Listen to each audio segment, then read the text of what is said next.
예, 24절 한 절만 읽어보고요. 누가복음으로 넘어가 보십시다. 10장 24절입니다. 예, 시작. 아르박삿은 셀라를 낳고 셀라는 에벨을 낳았으며. 예, 누가복음 3장 36절입니다. 예, 35절부터 읽으면 좋겠네요. 누가복음 3장 35절에서 36절입니다. 예, 다 찾으셨죠? 예, 같이 시작. 그 위는 수룩이요, 그 위는 루우요, 그 위는 벨렉이요, 그 위는 헤보요, 그 위는 살라요, 그 위는 가이난이요, 그 위는 아르박삿이요, 그 위는 셈이요, 그 위는 노아요, 그 위는 레멕이요. 예, 거기까지 한번 보십시다. 자, 여러분 여기 보시면 창세기 10장 24절과 누가복음 3장 35절 36절에서 좀 차이점이 뭐가 있나요? 좀 다른 점. 네, 다른 점이 뭐가 있죠? 24절, 10장 24절 잘 보세요. 아르박삿은 셀라를 낳고 셀라는 에벨을 낳았다. 이렇게 되어 있거든요. 누가복음 3장 35절에 36절에 보면 그 위는 살라요, 그 위는 가이난이요, 그 위는 아르박삿이요, 그 위는 셈이요. 무슨 차이점이죠? 네? 아, 그 위는 그 말고 사람 이름 가운데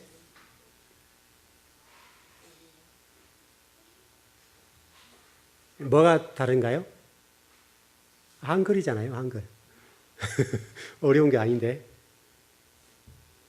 10장 24절에서는 순서를 보세요, 순서. 아르박삿, 셀라는 에벨. 이렇게 됐고요. 누가복음 3장 35절, 36절에 그 위는 살라라는 말은 셀라라는 말이에요. 그리고 그 위는 가이난이요, 그 위는 아르박삿이요, 그 위는 셈이요. 무슨 차이가 있죠?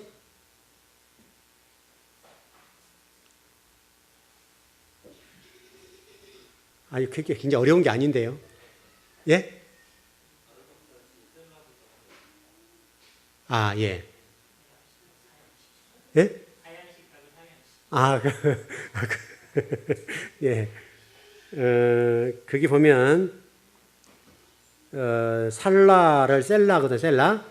셀라와 아르박삿 사이에 뭐가 있어요? 24절과 35절, 6절에서 차이점. 셀라와 아르박삿 사이에 뭐가 있어요? 가이난 있잖아요, 가이난. 아, 그래요, 안 그래요? 예. 이제 이게 굉장히 우리에게 중요한 메시지를 던져줘요. 아, 가이난이 엮여 있잖아요, 여기가. 근데 창세기 족보에는 가이난이 있어요, 없어요? 없죠. 그러면 지금 아르박삿과 셀라 사이에 가이난이 들어야 된다는 얘기인데, 아르박삿의 아들이 가이난이고, 가이난의 아들이 셀라라는 말이죠. 아, 그래, 안 그래요? 아, 그래요, 안 그래요? 그렇잖아요. 그러니까, 아르박삿은 셀라를 낳고 라고 되어 있으니까, 이게 지금 하향식으로 되어 있잖아요. 그렇죠? 그러니까, 아르박삿은 가이난을 낳았는데, 가이난이 아들이잖아요? 가이난이 아들인데, 이게 여러분, 셈 족속이에요, 지금 이게, 여기요. 셈 족속인데, 아르박삿이라는 아버지가 가이난을 빼버리고 아들로 셀라를, 손자를 집어넣었단 말이에요. 손자. 그게 특별한 이유가 있겠죠? 아, 그러겠어요? 안 그러겠어요? 아, 그러겠잖아요. 여러분, 그 옛날에 족보에 뺀단 말 하잖아요, 여러분. 그 얘기 지금 여기 족보 뺐단 말이에요. 자, 일단 그런 쪽에 좀 이렇게 초점을 두고 공부를 해보죠. 일단 좀 다른 시각으로 들어가 보죠. 일단은 그 예수님의 아버지가 요셉이죠. 요셉 다 하죠.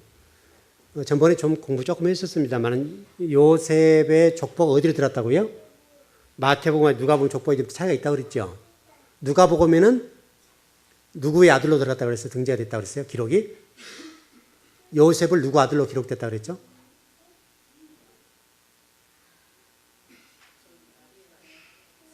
마리아 아버지. 그렇죠. 헨리. 아, 그렇죠. 기억나시죠? 잊어보는 게 좋네요. 예. 마리아의 아버지 헨리에게 요셉의 족보를 집어넣었다고요.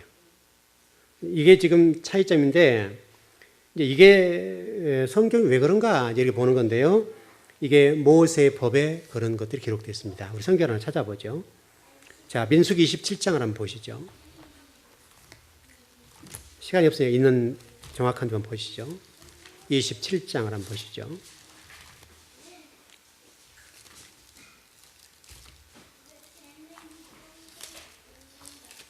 (27장)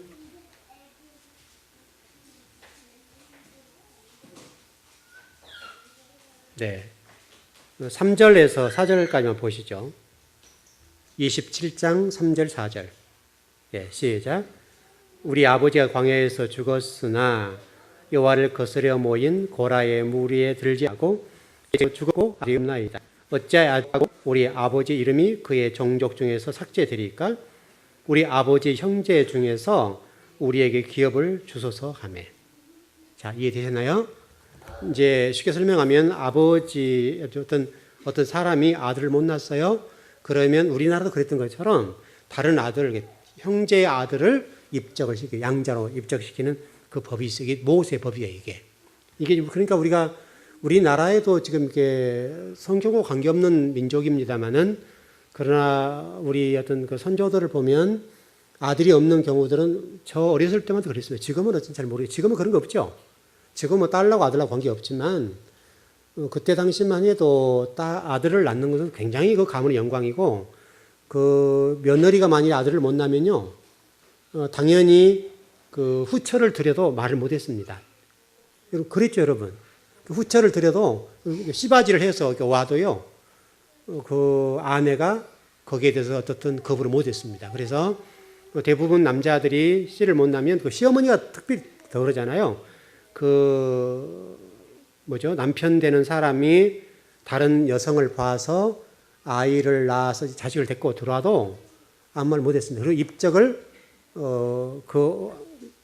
친엄마는 빼고 친엄마는 호적이 안 들어있으니까 아버지와 새엄마죠. 큰엄마죠. 큰엄마 이름으로 들어갔습니다. 그게 먼 얘기가 아니고 저희 그 외가 쪽에도 보면요, 저희 외삼촌이 아들을 낳았는데 불구하고요, 그때 당시에 와이프를 둘을 두고 사셨거든요. 그래가지고 아들들이 이것저것 합쳐가지고요 거의 10명 가까이 될 겁니다. 굉장히 많습니다. 근데 원래 큰 마누라가 이게 입적에 호적에 들어야 되는데 큰 마누라를 빼버리고 작은 마누라가 호적에 들어가가지고요 여기가 이제 주락펴락하고 큰 마누라 남이 이렇게 작은 마누라 호적으로 다 들어갔어요. 그래서 여기 실질적으로 호적상으로는 그 둘째 부인이 본부인이 됐어요. 그래서 큰 외숙모죠. 큰 외숙모 지금 인천에 사시는데, 근데 갈등이 굉장히 심하더라고요. 그 형제들 간에 보니까 그 갈등이 굉장히 심해요. 그런 경우도 있고요. 옛날에 우리 아버지 세대 같은 경우들은 그렇게 했었습니다. 했어도 거기에 대해서 여성들이 별로 이렇게 큰 목소리를 못 냈던 시절이 있었습니다. 마치 모세 법도 그와 같습니다. 그래서 당시에 아들을 후사를 못 이으면 그 친척에서 형제 아들 또는 친척의 아들을 입적을 시킵니다. 그래서 양자를 삼았던 그런 법이 있었습니다. 여기 지금 모세 법에도 그랬고요. 우리나라도 이것이 좀 이게 타파됐다 합니까? 그렇게 된 지가 얼마 안 됐습니다. 지금 딸라도 관계없죠. 근데 과거 같으면 며느리가 딸만 낳고 아들을 못 낳으면요 굉장히 구박덩어리였습니다. 한 30년, 40년 전만 해도 아마 우리 어머니들, 권사님들 이해되시죠? 우리 권사님들은 아마 그때 다 아실 거예요. 저도 어렸을 때 그런 광경을 많이 봤습니다. 어렸을 때 저희 동네에 아들을 못 낳는 집들 같은 경우들은 후처를 두고 이게 작은 집이죠. 작은 집을 왔다 갔다 하는 경우들이 참 많았습니다. 그래가지고 아이를 낳고 그런 경우가 종종 있었습니다. 그건 굉장히 많이 봤던 것들입니다. 어떤 중요한 것은 우리가 지금 성경 누가복음과 마태복음 족보가 조금 다르다고 그랬는데 이것은 이제 우리 에레미야 22장 30절 설명드렸어요. 고니야라고 하는 여호야긴이죠.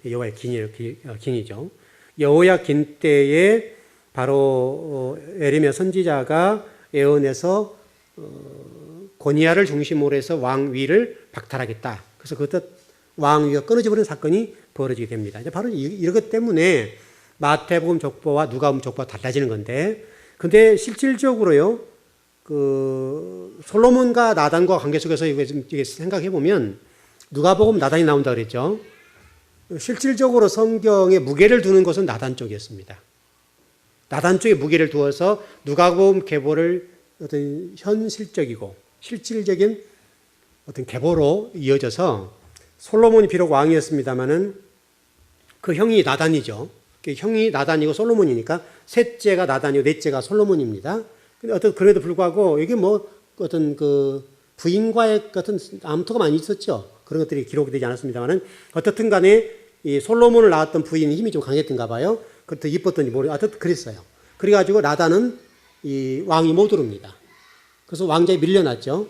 그 상당하게 핍박을 당하고 실질적으로 솔로몬이 성전을 건축할 때요. 제가 김성일 교수님이 쓴 책이 제가 오래전에 봤던 책입니다. 한 10여 년 전에 봤던 책인데 가끔 이제 제가 족보 같은 공부하려고 보려면 그 책을 좀 보는데요. 김성일 교수가 썼던 그 족보에 보면 그분 이제 굉장히 연구를 많이 해놓은 책인데요.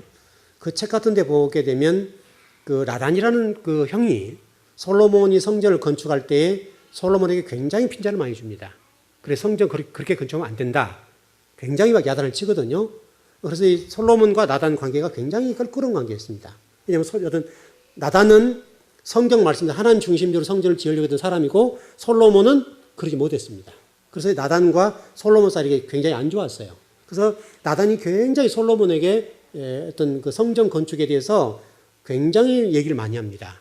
하나님 방법도 해야 된다. 이런 얘기를 많이 하는데 결국 나단이 어떤 얘기한 것들이 솔로몬이 받아들이지 않습니다. 그래서 솔로몬과 나단 사이에 상당하게 이 암투가 있었고 솔로몬이 상당히 나단을 경계하는 입장 이렇게 되어 있었습니다. 어떤 그럼에도 불구하고 성경은요 누가복음에서는 이 솔로몬 가계도보다는 예수 그리스도 오신 이 혈통적인 부분을 나단 쪽으로 많이 초점을 모았습니다. 그래서 실질 성경은 솔로몬보다는 나단 쪽에 초점을 모으고 성경 기록. 물론 이제 누가복음 이방인 중심의 성경입니다만은 그러나 무게 중심으로 봤을 때 그래서 50대 50을 본다 한다면 이 만일에 그 마태복음이 어떤 48, 9 이 정도 된다 본다면 이 누가복음은 51 정도로 되는 그 정도 무게감이 있습니다. 약간의 차이가 있습니다만 어떻든 간에 누가복음이 예수님의 어떤 족보상으로 현실적인 족보상으로는 나단을 더 귀하게 보고 높이 평가를 하고 그 나단을 통해서 예수님이 오셨다 이렇게 평가를 합니다. 그러니까 이 성경이 그만큼 우리가 지금 당장의 어떤 권력을 잡지 못한다 하더라도 먼 미래에는 하나님이 우리가 어떻게 살았느냐에 따라서 우리의 모든 결과를 판단하신다. 이렇게 보는 거. 그러니까 왕에 오르지 못했어요. 여러분 솔로몬 왕이 얼마나 그 힘을 가지고 견제했겠어요. 그때 나단 선자가 나단이라는 형이 얼마나 힘들었겠냐고요. 어떻게 왕권을 가지는 동생과 형 사이에서 얼마나 많은 암투와 얼마나 많은 어려움이 있었겠냐고요. 끝까지 나단이 굽히지 않고 얘기를 합니다. 그런 책에 보게 되면 그렇게 좀 정리가 되어 있어서 어떻든 저와 여러분의 어떤 신앙생활로 볼 때에는 나단처럼 신앙생활하는 것이 옳다. 이렇게 보여집니다. 하나님 나라와 의를 위해서. 저와 여러분 이렇게 볼 수 있죠. 솔로몬과 나단과의 관계 속에 보자면 여러분 이스라엘 역사를 통해 보십시오. 솔로몬 때문에 이스라엘 백성들 어떤 이 히브리인들 이스라엘 백성들은 망하는 지름길로 갔습니다. 지름길로. 그래서 솔로몬 아들 때에 이 이스라엘 백성이 나눠지죠. 12지파 사이에 10지파와 2지파가 나눠져서 남북으로 갈라집니다. 그리고 그 결과가 망하게 되죠. 이게 그러나 여러분 그 반대는 나단이라는 입장은 비록 당대는 어렵습니다만은 또 핍박도 많이 당했습니다만은 그러나 나단이라는 이 형은 철저하게 진리의 중심으로 걸었던 사람이기 때문에 나단 때문에 하나님이 기뻐하셨던 거예요. 왜냐하면 당시에 아까 우리 가인한 얘기했는데 뒷부분에 공부할 겁니다만은 이 당시의 족보상으로 기록된 내용들을 보게 되면 이 셈족에 있어서는요. 아까 가이나 같은 경우를 설명드렸던 것처럼 셈 계열에서는 가이나이라는 사람을 족보에 빼버립니다. 족보에 빼서 땅 지향적이고 하나님 거부하고 우상 숭배하는 이런 가인한 쪽에 계보를 성경이 기록을 못하게 합니다. 그러나 누가복음에서는 이걸 기록하는데 여러 이제 문서적으로 학문적인 부분이 있습니다만은 어떻든 간에 어떤 그 가인이라는 사람은 성경의 족보에 빠져버렸다. 이게 우리가 상당히 좀 생각해 봐야 될 내용입니다. 저와 여러분이 하나님 나라와 의를 위해서 충성해야 되겠는데 여러분과 제가 하나님이 인정해 주신 사람이 되어서 여러분 때문에 다른 사람이 구원받고 여러분 때문에 가는 곳과 행복하고 여러분 때문에 어떤 구원의 메시지 어떤 전해지고 여러분 때 누군가 하나님 교회가 든든하게 세워진다는 복이죠. 근데 여러분이 가는 곳곳마다 만약에 문제가 발생한다, 그러면 어떻게 되겠어요? 그것은 그게 아름다운 일이 아닙니다. 그러니까 여러분이 서 있는 자리에 하나님 나라가 완성되어가는, 하나님 나라 세워져가는, 그 진리가 증거되는 그런 삶. 그리고 여러분이 가면 어려웠던 어떤 일들이 회복되고 힘들었던 사람들이 힘을 얻고 여러분 때는 어떤 빛을 보게 되고 그렇게 된다고 한다면 여러분 얼마나 복된 분이에요. 결국 우리가 사람을 살려는 쪽이라고 한다면 복된 건데 내가 가는 쪽마다 일이 안 되고 다툼이 생기고 분쟁이 생기고 내가 가게 됨으로 해서 사람들이 상에 좀 이렇게 뭐랄까요? 어떤 그 관계들이 소원해지는 이런 어떤 사람이 된다고 한다면 그 누구의 문제예요? 우리 문제잖아요. 여러분과 제가 어떤 사람인가라고 하는 것들에 관해서는 한 번 정도는 생각해 보아야 될 부분입니다. 어쨌든 여러분이 서 있는 자리, 여러분이 가는 장소가 진리가 증거되고 사람이 살아나고 회복되어지고 웃음꽃이 피어지고 뭔가 회복되는 쪽으로 간다고 한다면 그것은 굉장히 복된 겁니다. 진리가 여러분 속에서 나타나고 진리 말씀이 통해서 증거되고 그게 여러분 나단의 삶이에요. 솔로몬은 화려하게 보입니다만은 그러나 솔로몬은 여러분 그렇게 아름답게 신약 성경에서는 기록하지 않습니다. 물론 히브리서 같은 데에는 좀 다르게 조금 기록되어 있습니다만은 여러분 전도서나 또 아가서, 잠언서 이런 내용들을 볼 때 여러분 전도서 같은 경우를 볼 때는 이 솔로몬의 삶이요 그게 별로 아름답지 않습니다. 그러니까 솔로몬이 모든 걸 다 가졌잖아요. 근데 전도서라고 하는 것은 여러분 제가 일전에 설명드렸던 것처럼 솔로몬의 인생론이거든요. 그러니까 전도서, 이렇게 전도해야 된다 이렇게 개념으로 이해를 많이 합니다만은 전도서라고 하는 책은요, 전도서라고 하는 이름보다는 솔로몬의 인생론 이렇게 보면 됩니다. 그러니까 솔로몬의 인생론을 기록해 놓은 것이 전도서입니다. 근데 그 전도서가 바로 솔로몬의 인생에 관한 기록인데 그 인생이 어떻다는 거예요? 다 됐다. 모든 걸 다 가졌어요. 부인을 1000명을 가졌죠. 또 재산을 어마어마하게 가졌습니다. 솔로몬보다 부귀영화를 누릴 수 있는 사람이 그렇게 흔하지 않을 겁니다. 그러니까 지금 물론 돈 어떤 액수적인 측면에서 할지 모르겠습니다만은 솔로몬은요 어마어마한 복을 받았습니다. 어마어마한 복을 받았는데 그의 인생 말로에 그가 다 헛되다 그랬습니다. 그것은 하나님 없는 하나님 아니었던 것들은 채워도 만족할 수 없습니다. 그래서 제가 이제 여러분 그런 설명드렸어요. 우리 눈은 내가 가진 것보다 항상 2배를 원한다. 이게 우리 인간입니다. 우리 인간이고요. 그래서 여러분들은 자족할 줄 알아야 됩니다. 있는 것에 만족할 줄 알아야 되고 여러분에게 어떤 복이 부어진다 합시다. 부어지고 또 부어진다 하더라도 그 크기가 커질 뿐이지 만족은 못합니다. 여러분 대개는 그렇죠. 없이 살았다가 돈을 모으게 되고 또 모으면요. 돈 모으는 재미가 있으니까 모으다가 한 푼 쓰지 못하고 죽습니다. 이게 인생입니다. 가까운 곳 저희 작은아비도 그랬습니다. 저희 작은아비 같은 경우도 서울 올라와서 고생도 많이 하셨는데요. 정말 돈 모으는 재미, 돈 버는 재미로 살았습니다. 그래서 돈 많이 버셨습니다. 정말 올라올 때 이제 뭐 유산 받는 거 땅 팔아서 올라오셨는데 뭐 서울에 오면 뭐 떼그래 됩니까? 안 되니까 그거 가지고 어떻게 아이들하고 지금 방을 얻고 살았는데 처음부터 폐지 짓는 것부터 시작했거든요. 폐지 짓고 연탄 나르고 그다음에 싸전하고 그다음에 이것저것 해서 하셨는데 어떤 나중에 돈을 많이 버셨습니다. 근데 한 푼 못 쓰고 돌아가셨습니다. 쓰지 못하고 돌아가셨어요. 그것도 49에 돌아가셨습니다. 지금 저희 작은 어머니 같은 경우는 돈이 많으니까요. 얼마나 풍족하게 여유롭게. 근데 정말 잘 사시는데 근데 조카 입장은 별로 이게 좋지 않더라고요. 그게 마음이 나쁜 마음인지 모르겠습니다만은 뭐 작은아비 돌아가신 다음에 그러니까 조금 그런데 그렇게 고생했는데 그렇게 하시더라고요.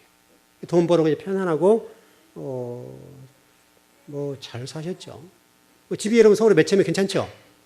벌써 지금 49이셨으니까 벌써 돌아가신 지 꽤 됐습니다. 거의 20년이 넘었겠네요. 20년이 넘었죠. 20년이 넘었는데 지금 사셨다면 얼마나 괜찮겠습니까? 네, 그렇더라고요. 어떻든 여러분과 제가 여러분 가는 곳에 회복의 역사가 있었으면 좋겠습니다. 여러분이 가는 곳에 어떤 문제가 생기거나 힘든 일이 생기면 그것은 상당히 좀 좋지 않은 일이다라고 좀 볼 수가 있고요. 그렇습니다. 자, 좀 넘어가서 그 가이난 쪽을 좀 공부를 해보십시다. 그 가이난이라고 하는 부분은 제가 좀 이렇게 정리를 했으면 나왔는데요. 이렇게 되어 있습니다. 가이난이라는 사람에 관해서 일단 정리를 해보고 공부를 해보죠.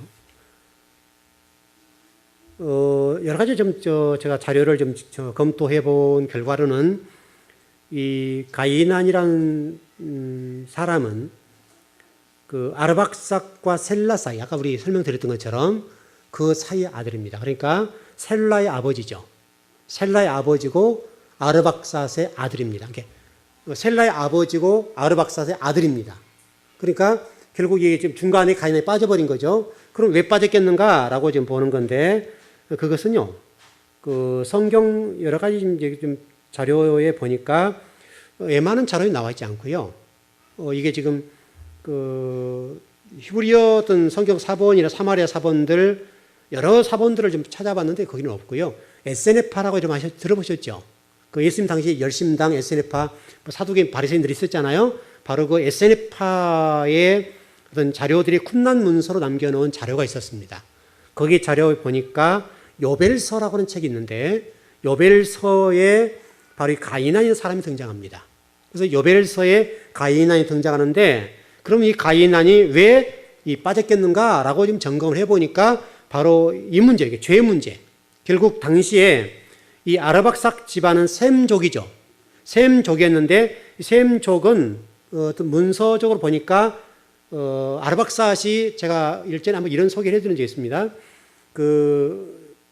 함과 셈과의 관계 속에서 셈족들은 좀 숨어 살았다고 얘기를 했었죠. 함 족속이 굉장히 번성하고 힘을 가져서 이 셈족을 핍박했습니다. 그러니까 셈족은요 흘러들어서 산속으로 들어갔습니다. 살기 위해서 굉장히 고생을 많이 했습니다. 그리고 산도 우리식으로 하면 중턱 이상으로. 여러분 중턱 이상에 산다는 건 쉽지 않습니다. 고압적인 측면에 어떤 그런 것도 있고 여러 가지 물품 조달 문제랄지 뭐 어떤 음식을 조달하는 문제랄지 굉장히 어렵죠. 그런데 셈족이 숨어 사니까요. 그래서 함족을 피해서 어떤 그 일정 어떤 지형 이상으로 살았던 민족이거든요. 어떤 셈족입니다. 근데 이 셈족 가운데 가이난 때까지는 거의 지켜야 됐습니다. 아르박삭 때까지는. 근데 가이난 때는요, 이 가이난이 아마도 좀 용맹스러운 기질이 있다 할까요? 그런 기질이 있어서 그런지 모르겠는데, 이 가인이라는 사람이 산에서 내려와서 이 땅에 정착을 시작합니다. 그래가지고 이 여러 함족과 관계 속에서 당시 여러 족속들과 싸움을 많이 합니다. 그래서 이제 요벨서 8장 3절을 보니 이렇게 되어 있습니다. 그는 옛날 사람이 바위에 기록해 놓은 비문을 발견하고 그 내용을 읽고 해석하였는데 그는 그것으로 인하여 죄를 범하였다. 거기에 있었던 것은 불침번들의 가르침이었으며 그것으로서 그들은 하늘 위 일월 성신의 여러 가지 징조를 보고 점을 치고 있었던 것이다. 그러니까 가이나 있는 사람이 점술가, 점성가들과 같이 일월 성신, 해와 달과 별 이런 것들을 보면서 점을 쳤다 이거예요. 바로 이게 가이난이라고 하는 사람 때에 발견됐던 옛날 사람의 비문이라고 하는 어떤 그런 글귀에 기록된 내용입니다. 이런 쿰란 문서라는 곳에 이게 저장됐던 건 아시죠? 성경이 쿰란 문서에 나와서 문서가 되고 그랬잖아요. 그런 거와 똑같은 건데 바로 그때에 이 아르박삭 아들이었던 가이난이 이 보수적인 집안의 그 모든 것들을 뒤로 하고 바로 땅으로 내려와서 이 뭐죠? 셈족 가문의 이런 것들을 버리고 세상적인 방법으로 살았던 것으로 이해가 됩니다. 그러니까 성경이 그래서 아르박사시라는 그 아버지가 굉장히 보수적이었습니다. 그 종교, 당시 히브리 종교라고 하는 것들을 계승하는 일에 있어서 사명을 가진 사람이었어요. 왜냐하면 여러분 어떤 함족 싸우니까요. 이 자식을 보존하고 종교를 이렇게 후대에게 물려준다는 것은 굉장히 큰 일이었는데 바로 이것을 아르박사시라고 하는 그 아버지가 생명을 그로 하신 거예요. 근데 그 아들인 가이난이 이런 곳에 반기를 들고 땅으로 내려온 거죠. 그래서 이 아르박사시라는 이 아버지가 굉장히 보수적이었기 때문에 가이난을 족보에 빼버립니다. 근데 이 족보가 후대에 와서 70인경, 70인경이 뭐냐면 여러분 헬라어 성경이요. 헬라어 성경을 기록할 때 많은 문서들이 발견되게 되는데 그때 발견된 문서 가운데 쿰란 문서에서 이 바로 헤벨서라고 하는 이런 문서가 발견됨으로 가이난의 사람이 등장하게 됩니다. 근데 거기 족보에 보면 그 족보 속에 어디도 나오지 않았는데 여러분 성경에 보면 창세기와 역대상 또 에스라 같은데 그다음에 마태 누가복음 같은데 보면 이 족보가 쭉 나옵니다. 그래서 족보에 쭉 봐도 가이난은 나오지 않습니다. 나오지 않는데 유일하게 헤벨서에 보면 이 족보가 등장합니다. 그럼 도대체 이게 뭐냐 해서 많은 사람이 연구를 시작한 것이죠. 그래서 그때 당시에 종교성과 관련되어서 아르박사시라는 아버지가 어떤 종교를 버리고 일월성신을 섬기는 그런 쪽에 우상 숭배하는 쪽으로 가니까 그 아들을 족보에서 빼버렸습니다. 여러분 그 아버지 신앙이 대단했던 걸 아시죠? 그 정도로 아르박사시라는 이 아버지가 셈족의 어떤 그 신앙의 족보를 연결해 주려고 하는 이어주는 아주 굉장한 사람이었다고 하는 것을 볼 수 있고 그 어떤 셈족의 종교를 이해받은 사람이 누구냐면 셀라라고 하는 바로 손자였다 이렇게 볼 수가 있습니다. 여러분이 이런 내용을 보시면서 여러분 생각해 보셔야 됩니다. 여러분은 여러분 자녀에 관해서 어떤 신앙을 물려줄 것인가 이것은 굉장히 중요합니다. 여러분이 여러분 자녀에게 수천억을 물려준다 하더라도 그것은 안 됩니다. 중요한 것은 여러분 자녀에게 설령 여러분들이 사는데 좀 근근하게 살고 또 허리띠를 졸라 맬 만큼 어리게 사셔도 괜찮습니다. 여러분 당대를 그렇게 사도 괜찮단 말이죠. 그럼 여러분 자녀들에게 좋은 신앙을 물려줄 정도로 여러분이 신앙생활을 잘하면요 반드시 여러분 후대 가운데 하나님 복받는 후손이 나올 겁니다. 그건 틀림없습니다. 왜냐하면 이 성경에 기록된 족보에 기록된 사람들은요 두 가지로 분류가 되는데 경건한 사람 그리고 또 한 사람은 불경한 사람 하나님 앞에 불순종한 계보 한 사람은 경건하고 진리에 순종한 사람의 계보로 연결되니까요. 틀림없습니다. 그러니까 여러분들이 한 번 정도는 이 부분을 좀 생각하시고요. 지금 여러분의 자녀의 신앙이 어떤가 이걸 점검하셔야 됩니다. 그리고 우리 어린 아이들 부모님 같은 경우들은 여러분 자녀를 위해서 굉장히 기도 많이 하셔야 됩니다. 그리고 여러분의 신앙이 집에서나 교회에서나 똑같아야 됩니다. 그래 여러분 자녀에게 좋은 신앙을 물려줄 수가 있습니다. 근데 만일에 집과 교회의 신앙 모습이 다르면요 자녀가 삐뚤어 나갑니다.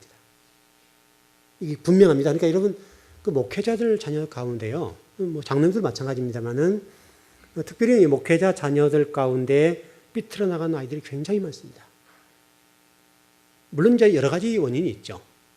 아버지가 잘못한 경우도 있을 수 있고 교회 성도들 때문에 상처받는 경우가 있어 여러 가지 원인이 됩니다만은 어떤 목회자 자녀들 가운데 신앙생활을 잘하는 자녀가 그렇게 흔하지는 않습니다.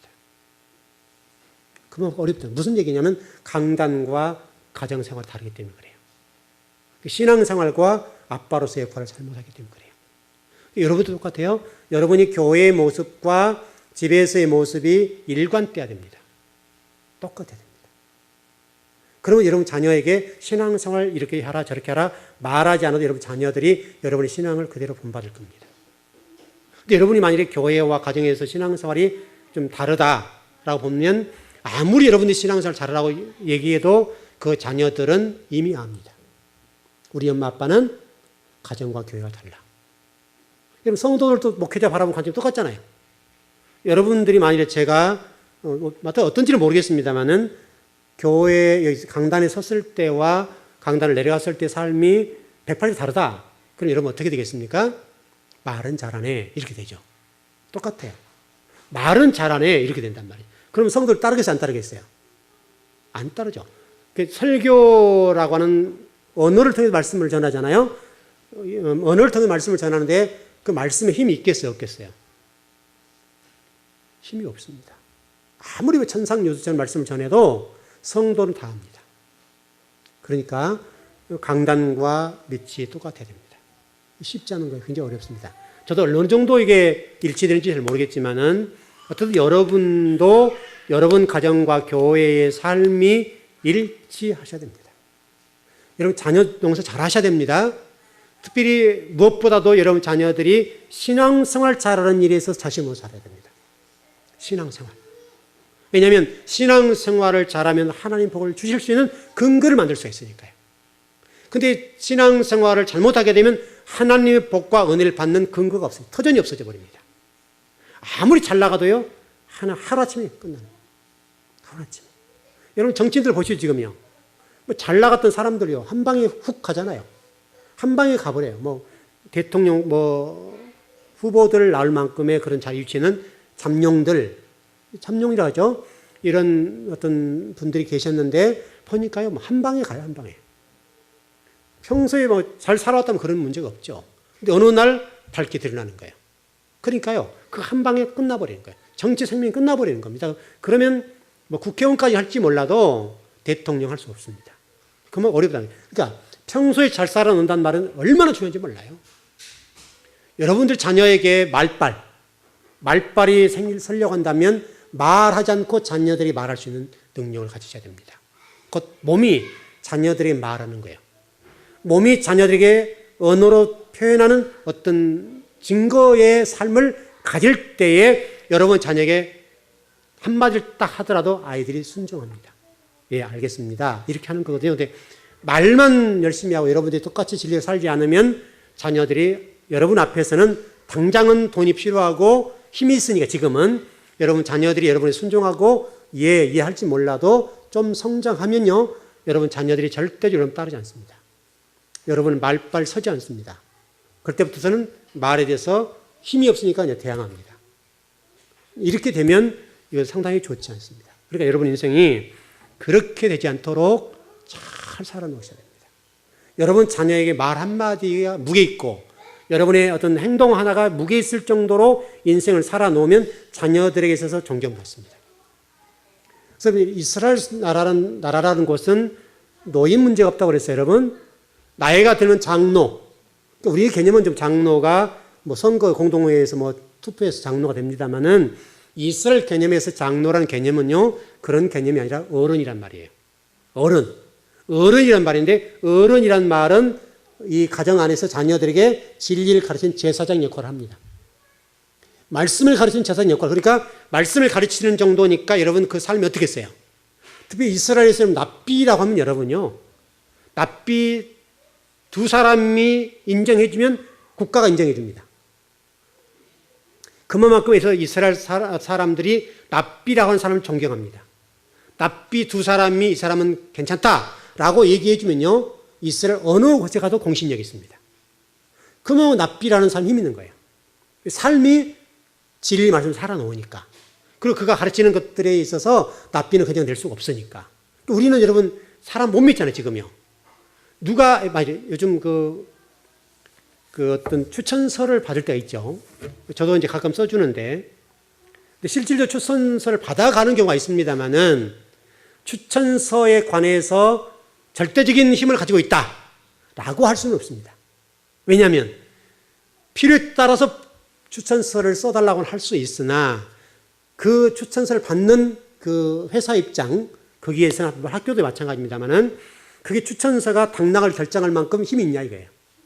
그만큼 목회자가 이 추천서를 써준 것이 공신력 있게 진실되고 정직하게 써주냐 이거예요.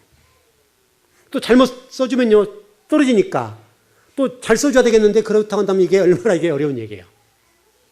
그래서 누가 추천서를 써달라면 잘못 쓸 수는 없잖아요, 여러분.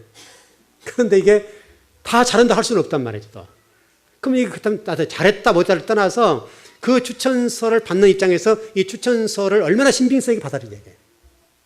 목회자 써주는데. 그게 참 어려운 얘기입니다. 이 사회적인 문제죠. 그래서 이스라엘 랍비들이 추천서를 2개를 쓰면 누구도 인정해 주는. 우리 목회자도 마찬가지 목회자가 추천서를 써준다 이거예요. 그러면 그 추천서에 공신력이 있어야 돼요. 그 정도로 목회자의 서 있는 위치가 그래야 된단 말이죠. 여러분도 똑같습니다. 여러분도 여러분의 서 있는 위치가 여러분 자녀에게 말하지 않아도 뭐 교회 가자 어쩌다 그런 얘기 하지 않아도 여러분 자녀들이 여러분에 대해서 신앙적으로나 인간적으로 인정해 줄 수 있을 만큼 여러분 사셔야 됩니다.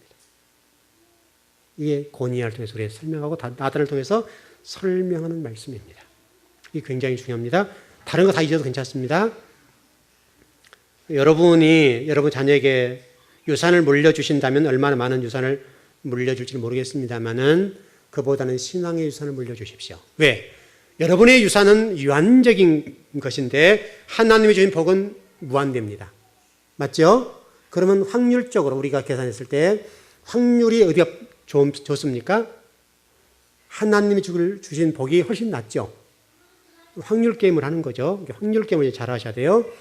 확률 게임을 했을 때 어느 것이 나은가 이걸 생각해서 여러분이 유산을 100억 물려주기 쉽지 않을 테니까 여러분 자녀의 신앙에 관해서 그걸 잘 물려주십시오. 그러면 100억, 1000억, 1조도 하나님을 받을 수 있습니다. 그럼 여러분의 물려주신 100억은 한계가 있습니다. 그럼 하나님 주신 것은 무한대입니다.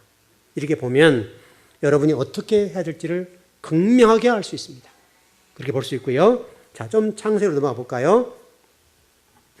창세기는 족보책이라 할 수도 있겠는데, 여러분 창세기가 몇 장이죠?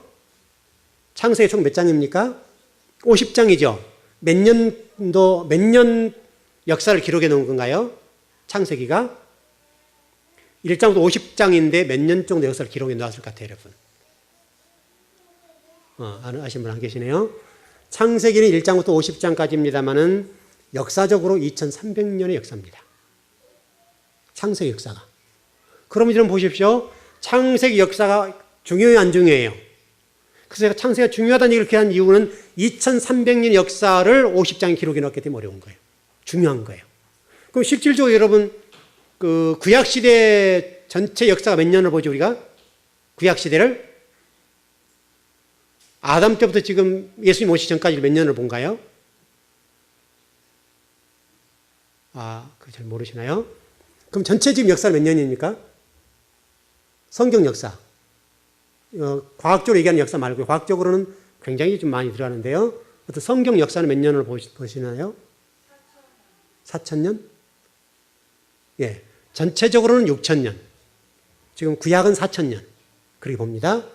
구약이 4000년이고 6000년을 본다고 한다면 6000년 역사의 절반이 거의 창세기 기록의 역사입니다. 그게 창세기 중요 안 중요해요? 굉장히 중요하죠. 모든 것도 함축되어 있어요. 창세기 안에. 창세기 2300년의 역사를 50장에 기록해 놨다는 말은 그걸 펼치기 시작하면요. 끝이 없어요. 그래서 창세기가 굉장히 중요하고 그 긴 2300년의 역사를 50장 속에 특별히 족보 속에 함축적으로 요약하고 요약해서 기록해 놨습니다. 족보를 제대로 알아버리면 2300 역사가 열리는 것이죠. 심지가 열리는 거죠. 그럼 2300 역사를 알아버리면 우리 어떤 미래가 어떻게 할지 알지요. 최근에 보니까 우리나라에서 역사 과목이 좀 줄어들더라고요. 이 우리나라가 참 묘한 거예요. 역사는 강화해야 돼요. 역사는 강화해야, 왜냐하면 역사라고 하는 교훈이죠. 지나온 역사 속에 우리 일제 36년 왜 당했나? 또 외침을 우리나라 역사가 50년에 한 번씩 이런 외침을 당했잖아요. 다른 나라에 의해서 침략을 당했잖아요. 역사적으로. 그럼 50년마다 우리나라가 당하는 이유는 왜 그런가? 물론 지정학적인 원인이 있습니다. 삼면이 바다이기 때문에 접근성이 뛰어납니다. 그래서 이 지정학적인 유치, 이게 굉장히 어떤 외침을 받기에, 다른 나라의 침략을 받기에 용이합니다. 그런 면이 있고요. 그 다음에 강대국사에 끼어 있습니다.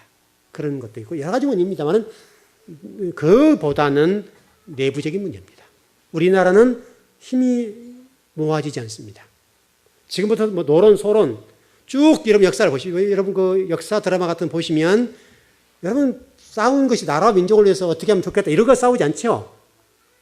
노론 쪽에서는 소론을 잡아먹으려고 하고 소론은 노론 잡아먹으려고 하고 서로에게 견제하고 죽이려고 하는 쪽에 힘을 지금은 어때요 여러분?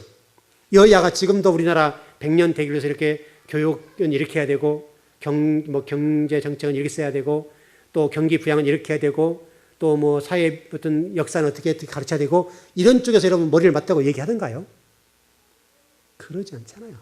그러니까 우리나라 역사는 바로 지금도 똑같은데 과거부터 현재까지 우리 민족의 이 피 속에 흐르는 이 잘못된 뭐가 있는데 이게요 다른 사람을 꼴을 못 보는 이런 거예요. 꼴을 못 봐요. 이게 문제예요. 교회 오늘 이제 정리해야 되겠는데요. 아까 구청 직원이 왔다 갔어요. 민원이 들어왔다고. 저 교회 식당을 하고 하니까 누가 민원을 넣는 것 같아요. 배 아픈 사람이 넣었죠. 배 아픈 사람이 넣었는데 이쪽 주차장 문제가 좀 그래서 문이 좀 이렇게 개방해 놨는데 개방했다 이제 닫아놓고 그러잖아요. 그래서 직원이 왔길래 공무원이 오셨죠. 그래서 보라고 싹 보여줬죠. 보여줬더니 이제 누군가 민원을 넣었다는 거죠. 대충 내가 감이 와요. 이제 누가 넣겠다 싶은데 어떻든 이제 공무원하고 얘기를 좀 하고 이제 해결해 나갈 겁니다만은 이제 어떻든 문을 좀 어떻게 좀 달리해봐야 되겠죠. 또 짐도 빼야 되고 그래요. 또 일이 생겼는데 이게요 우리 국민 속에 다른 사람이 잘 되는 꼴을 못 보는 거예요. 이런 게 있어요. 잘못된 민족성이에요. 좀 이렇게 잘하면 서로 격려하고 예를 들어서 이제 이렇게 저는 이렇게 생각하거든요. 이쪽 지역이 지역적으로 낙후된 지역이죠. 그래서 일단 우리 교회가 온 이후로 교회가 이 지역이 좀 좋아졌는데 제 생각은 좀 이쪽이나 다 잘 되던 생각하는 사람이에요. 그러니까 어떻게 해서 많은 사람들이 소문이 나서 얘가 먹자 그러더라. 이렇게 소문이 났으면 좋겠다는 생각을 가져요. 누구 잡아먹자 이런 얘기 아니란 말이죠. 근데 그러지 않는 것 같아요. 그래서 민원이 들어왔는데 이게 이제 우리 민족성이에요. 여러분들은요, 설령 여러분들이 좀 그렇더라도 그런 민족성에서 우리가 좀 타파하고 그걸 제거해 나가야 돼요. 이게 역사를 배워야 돼요, 역사를 배워야 이런 것들을 배울 수 있는 거예요. 우리 국민의 역사가 이렇게 흘러왔어요. 여러분 한국사 같은 게 보세요. 한국 역사에게 쭉 기록된 서적들 한번 봐보세요. 그러면 굉장히 항상 싸움이에요. 항상 싸움. 그리고 어떻게 왕을 끌어내리고 또 올라가고 굉장히 우리나라는요. 그 신하가 왕 잡아먹고요. 왕 죽이고 살해하고 그다음에 왕 되고 계속 이런 역사예요. 그리고 양쪽에 서로 편을 갈아 싸우고 지금 이런 똑같잖아요. 이게 우리 국민이에요. 이게 역사를 공부해야 되겠는데 이게 창세기 역사 똑같은 거예요. 창세기 역사 속에 2300년 역사가 기록되었으니까 2300 역사를 해부해버리면 우리가 어떻게 신앙생활을 해야 될지를 딱 볼 수 있는 거예요. 그래서 여러분 창세기가 그렇게 중요한 거예요. 왜?